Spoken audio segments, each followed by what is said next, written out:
ডানি না আরে বিন্দা না এই যে আমাদের শামীম শিকারী শামীম ওই যে রিপন শিকারী বরিয়ার থেকে না না ওই দিক না হ্যাঁ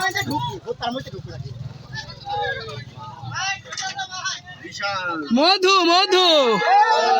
মধু সুন্দরবনের মধু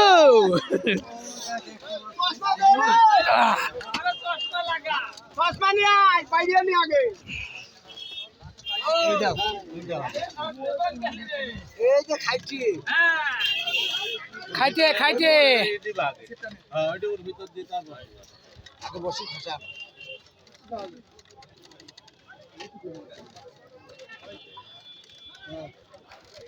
ঠিক আছে এটা করে কি ঘোরা মাছটা ঘোরা